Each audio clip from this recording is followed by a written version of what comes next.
हिंदी व्याकरण का पहला प्रश्न है, वाक्यांश के लिए एक शब्द की दृष्टि से असंगत विकल्प चुनिए। यानी इनमें से जो गलत है वो बताना है। इनमें पहला, दूसरा और चौथा ऑप्शन बिल्कुल सही है। इनमें तीसरा जो ऑप्शन दिया गया है वो असंगत है। जो बिना किसी प्रयास के होता है उसे अनायास कहा जाता है, आयास नहीं। इसलिए इसका उत्तर होगा तीसरा ऑप्शन। अगला प्रश्न है, किस विकल्प में आ उपसर्ग का प्रयोग हुआ है? देखते हैं। पहला ऑप्शन है आधिकारक। इसमें आ उपसर्ग नहीं है। अधिकार में इक प्रत्यय जोड़ा गया है और आदि वृद्धि होने से अधिकार में ए का आ हो गया है। यहाँ पे आ उपसर्ग नहीं है, तो अधिकार प्लस इक से बना है आधिकारिक। ऐसे ही आधुनिक में अधुना में इक प्रत्यय जोड़ने से आदि वृद्धि हुई है। जो प्रथम स्वर है वो दीर्घ हो जाता है इसमें, तो अधुना में इक प्रत्यय जोड़ने से आधुनिक बनता है, तो यहाँ पर भी आ उपसर्ग नहीं है। तीसरा जो ऑप्शन है वो है आलंबित। इसमें आ उपसर्ग है। इस प्रश्न का ये उत्तर सही है। इसमें लंबित शब्द में आ प्रत्यय जोड़ा गया है। चौथा ऑप्शन है आरण्यक। इसमें भी अरण्य में अक प्रत्यय जोड़ा गया है जिससे आदि स्वर में वृद्धि हुई है और आरण्यक शब्द बना है, तो यहाँ पर आ उपसर्ग नहीं है। इस प्रश्न का तीसरा ऑप्शन सही है। अगला प्रश्न है, शुद्ध वाक्य का चयन कीजिए। इसमें पहले 3 वाक्य अशुद्ध हैं और चौथा वाक्य शुद्ध है। यह काम कोई वकील से ही हो सकता है। यहाँ पर कोई के स्थान पर किसी आना चाहिए था। यह काम किसी वकील से ही हो सकता है। दूसरे वाक्य में मैंने उनका धन्यवाद किया। धन्यवाद किया के स्थान पर मैंने उनको धन्यवाद दिया आना चाहिए था। और कृपया दरवाज़ा बंद करने की कृपा करें के स्थान पर दरवाज़ा बंद करने का कष्ट करें आना चाहिए था। इसके अनुसार चौथा ऑप्शन सही है। हम सभी में मानवीय दुर्बलताएं हैं। अगला प्रश्न, अनिश्चित संख्यावाचक विशेषण चुनिए। इसके 4 ऑप्शन जो दिए गए हैं उनमें से दूसरे ऑप्शन में सब्जी में थोड़ा सा नमक डालिए। केवल इसमें अनिश्चित संख्यावाचक विशेषण है। बाकी जो तीनों ऑप्शन हैं उन तीनों वाक्यों में अनिश्चित परिमाणवाचक विशेषण है, इसलिए इसका दूसरा ऑप्शन सही होगा। अगला प्रश्न है, किस विकल्प में अव्ययी भाव समास है? इनमें से जो दूसरा ऑप्शन है कृपापूर्वक, इसमें अव्ययी भाव समास है। अगले प्रश्न में पूछा गया है, सकर्मक क्रिया युक्त वाक्य चुनिए। इस प्रश्न का अंतिम ऑप्शन यानी चौथा ऑप्शन सही है। बहन ने भाई को मिठाई खिलाई। यह सकर्मक क्रिया का वाक्य है। बाकी सभी वाक्यों में अकर्मक क्रिया है। अगला प्रश्न है, किस विकल्प में इल प्रत्यय का प्रयोग नहीं हुआ है? इसका जो पहला, तीसरा और चौथा ऑप्शन है इनमें इल प्रत्यय का प्रयोग है, जबकि दूसरे ऑप्शन में इयल प्रत्यय है। इसलिए इस प्रश्न का उत्तर होगा मरियल, यानी दूसरा ऑप्शन। अगला प्रश्न है, समास की दृष्टि से असंगत विकल्प छांटिए। यानी दिए गए ऑप्शंस में से जो ऑप्शन गलत है, जिसके समास का नाम गलत लिखा हुआ है, वो हमें छांटना है। इसमें तीसरा जो ऑप्शन है विद्याहीन, इसमें अपादान तत्पुरुष नहीं है अपितु कर्ण तत्पुरुष है, इसलिए इसका तीसरा ऑप्शन इसका आंसर होगा। अगला प्रश्न है, जातिवाचक संज्ञा युक्त वाक्य नहीं है। यानी इन चारों में से वह वाक्य बताना है जिसमें जातिवाचक संज्ञा का प्रयोग नहीं किया गया है।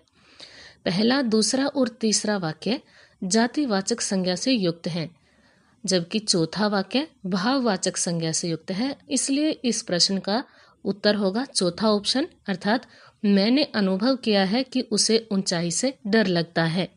अगला प्रश्न है, विलोम की दृष्टि से असंगत जोड़े को छांटिए। इस प्रश्न का जो तीसरा जोड़ा है वो असंगत है, क्योंकि अनुरक्ति का विलोम विरक्ति होता है। इसलिए इस प्रश्न का उत्तर होगा तीसरा ऑप्शन। अगले प्रश्न में पूछा गया है, किस विकल्प में व्यंजन संधि का प्रयोग नहीं हुआ है? इस प्रश्न के जो पहले 3 समस्त पद हैं, चिदाभास, वागीश्वर और तदर्थ, इन तीनों में व्यंजन संधि है, जबकि तिरोहित में विसर्ग संधि है। तो इस प्रश्न का उत्तर होगा चौथा ऑप्शन। अगले प्रश्न में वार्तनिक दृष्टि से अशुद्ध विकल्प चुनने के लिए कहा गया है। इसमें जो पहला विकल्प है मृत्योपरांत, यही अशुद्ध है क्योंकि सही शब्द मृत्युपरांत होता है। बाकी तीनों शब्द सही हैं, शुद्ध हैं। अगले प्रश्न में प्रत्यय की दृष्टि से असंगत विकल्प चुनना है। इसमें पहला, दूसरा और चौथा जो विकल्प है वो प्रत्यय की दृष्टि से सही है। तीसरे विकल्प में अभिजात में त्य नहीं बल्कि यह प्रत्यय का योग हुआ है, इसलिए इसका उत्तर होगा तीसरा विकल्प।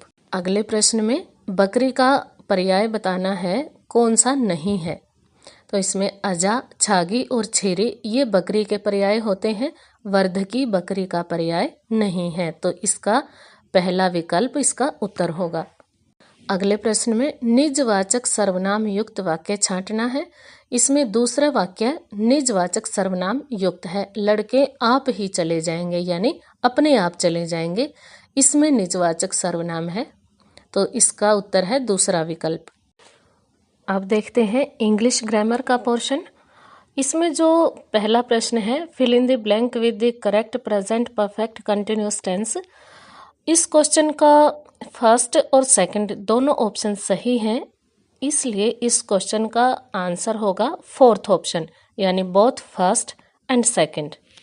नेक्स्ट क्वेश्चन में भी इसी तरह पहला और तीसरा ऑप्शन सही है, तो इसका आंसर होगा फोर्थ ऑप्शन, यानी both first and third option. Question number 48, इसका आंसर है सेकंड ऑप्शन, यानी डिड यू से।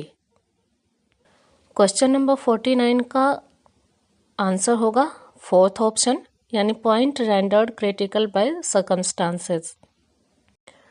50वें क्वेश्चन में पूछा गया है, choose the part of sentence that is grammatically incorrect, यानी सेंटेंस का कौन सा पार्ट ग्रामेटिकली इनकरेक्ट है, गलत है, वो हमें बताना है।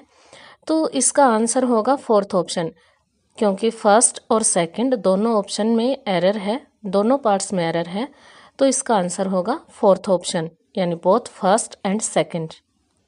51वें प्रश्न का करेक्ट ऑप्शन होगा मोर इंटरेस्टिंग, यानी सेकंड ऑप्शन इसका आंसर होगा। 52वें प्रश्न का भी दूसरा ऑप्शन सही है, आई हैव बीन फॉरगेटिंग।